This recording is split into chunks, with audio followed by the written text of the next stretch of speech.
The dystopian Bible. Thought was never the voice of truth.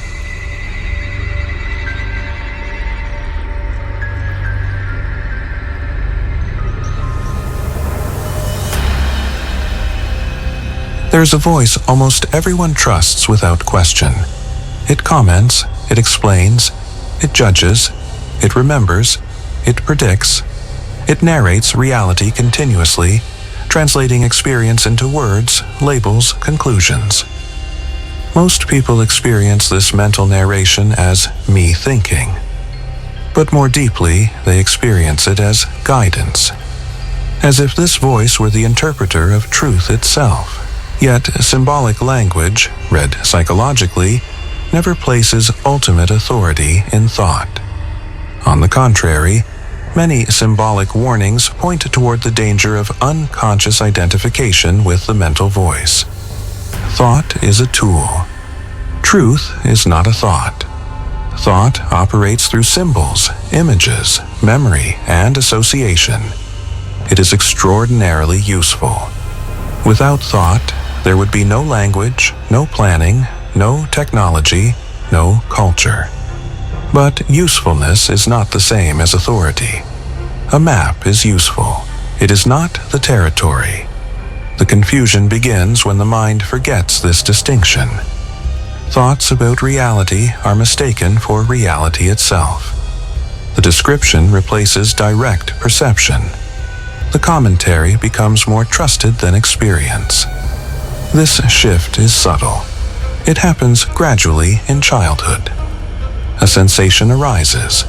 Immediately, it is named, labeled, explained.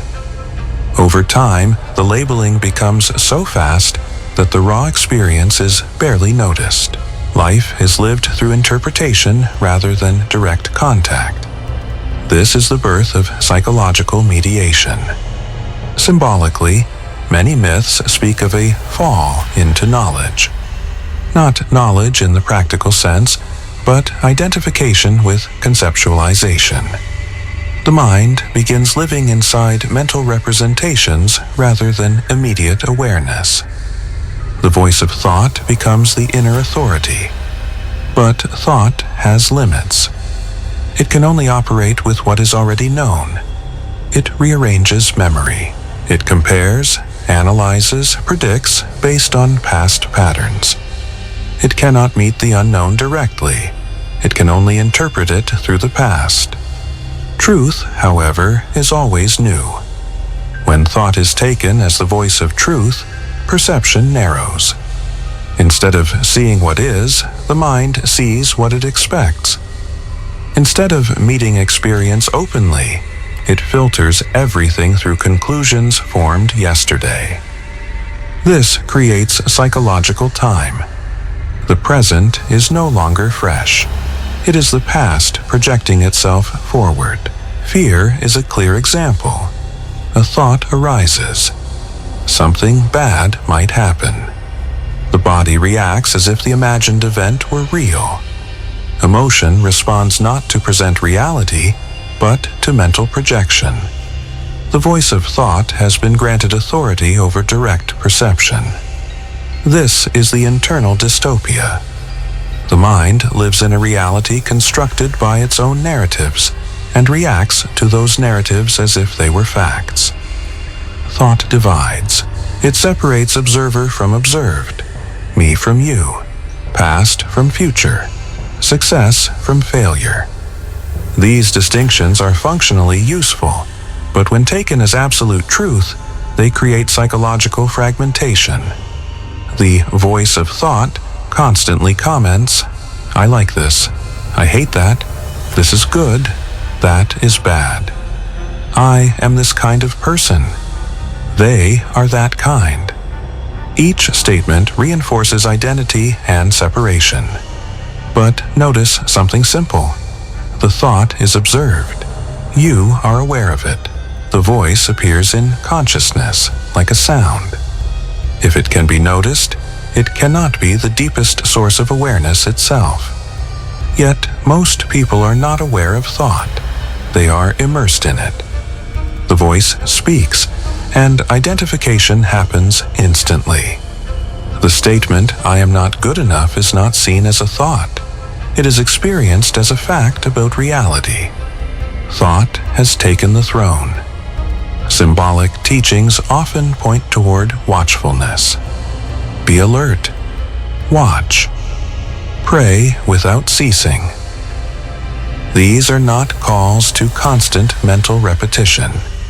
They point to awareness of inner movement, including thought itself. To observe thought without immediately believing it is a radical shift. The voice continues, but its authority weakens. Thoughts are seen as events in the mind, not revelations of truth. This does not mean suppressing thought. Suppression is another movement of thought. It means recognizing its place. Thought can describe, compare, plan, but it cannot capture the fullness of the present moment. Try to think about a sunset. Words arise: beautiful, orange, peaceful. But these words are not the sunset. They are echoes. The actual perception is immediate, beyond description. When attention is absorbed in the words, the living experience is partially missed. This happens constantly in daily life. Conversations are filtered through interpretation. Situations are judged before they are fully perceived. The mind lives in commentary more than in contact. The dystopian aspect is that this mental narration feels like me. Questioning it feels like questioning oneself. But if the voice of thought were truly the self, it would not be observable. The fact that it can be noticed reveals that it is a process, not an identity. Thought says, "I am thinking." Awareness simply sees thought happening. Truth is not opposed to thought, but it is not contained within it. Truth is the fact of what is occurring before interpretation. The sensation in the body, the sound in the room, the movement of emotion. These are immediate.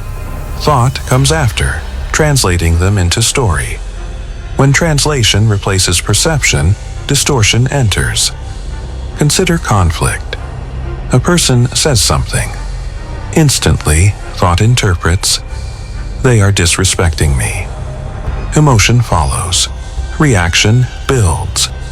But the interpretation may not match reality. It is a story constructed from past experiences and expectations. If the interpretation is seen as a thought rather than truth, space appears.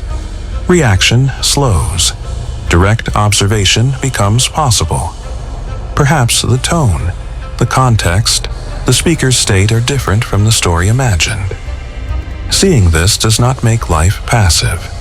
It makes response intelligent rather than reactive. The voice of thought is not evil. It is mechanical. It continues based on conditioning. It repeats patterns. The danger lies not in its existence, but in unconscious belief in its authority. When thought is believed automatically, the mind lives in a virtual reality of its own making.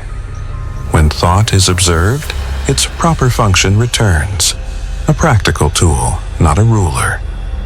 Symbolically, awakening is not the accumulation of better thoughts. It is the shift from being inside the mental narrative to being aware of it. The voice still speaks, but it is no longer the unquestioned voice of truth. Silence here does not mean absence of sound, but absence of identification. A gap between awareness and thought. In that gap, perception is clear. Experience unfolds without constant commentary. This clarity is not mystical in the supernatural sense.